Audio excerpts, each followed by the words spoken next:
Sa mapagpalang araw po sa ating lahat. Welcome po sa ating 365 Daily Devotion with Pastor Russell Ocampo. So, ang topic po natin for today is paano lumalim sa Biblia, and we have a special series na kung saan ay topic po natin yung seminary edition.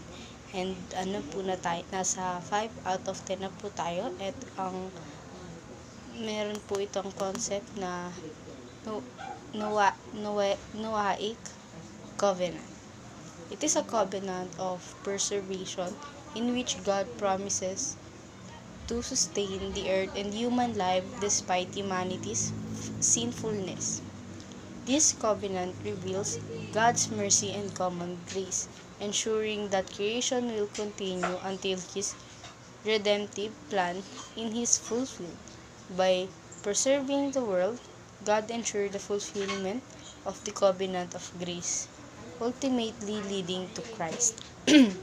So, makikita po natin ito sa Genesis chapter 6, verse 18. But I will establish my covenant with you, and you will enter the ark, you and your sons and your wife, and your sons' wives with you. Sa Tagalog naman po, ngunit ako'y gagawa ng kasunduan natin.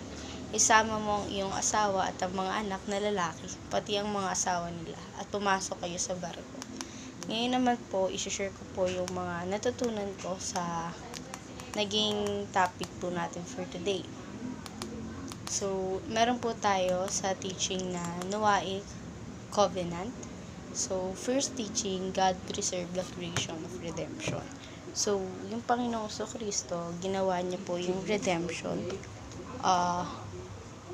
I-preserve niya yun para sa magiging redemption ng kanyang mga anak sa ginawa niyang panibagong mundo. Dahil nga diba nagkaroon ng mga tao na sobrang mga kasalanan, kaya niya pinadating yung bagyong malaki hanggang sa nagkaroon ng baha na sobrang tatayog na hindi na kayang abutin ng mga tao.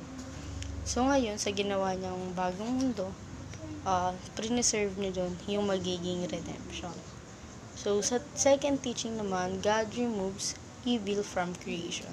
So, sa ginawang bagong mundo ng ating Panginoon, inalis niya lahat ng mga taong masasama or lahat ng mga taong bagay na masasama dito sa mundo, and pinalitan niya yung lahat ng kabutihan, at inalis na ng Panginoon lahat ng kasamaan na meron dito sa mundo. So, sa third teaching, God will fully restore creation at Christ returns.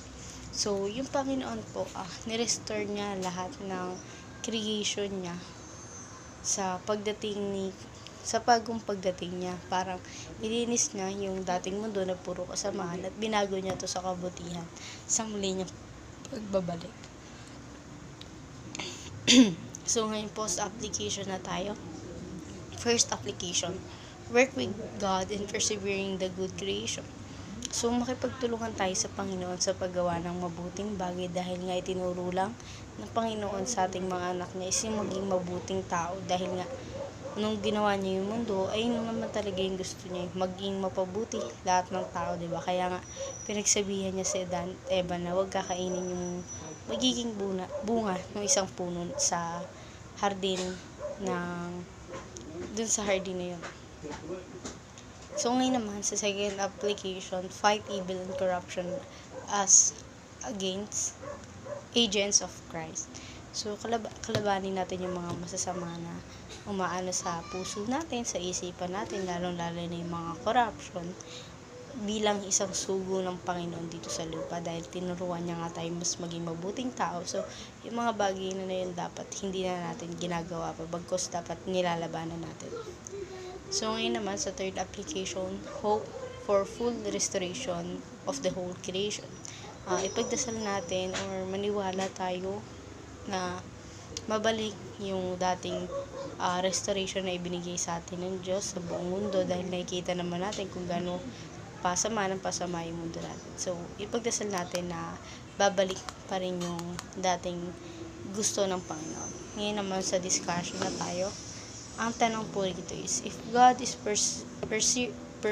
preserving the world for redemption, what does that mean for how we live today? Ah, ayun nga preserve ng Panginoon yung redemption sa atin. Pero minsan, may mga tao talaga na hindi na nagagawa yung mga bagay na yun. So, ngayon, we hope na mas mapatayag pa yun, na mas paglabugin pa yung mga bagay na yun para sa pagdating ng Panginoon, tayo ay nasa magagandang kondisyon. And ayun lamang po for today's discussion. Thank you for watching.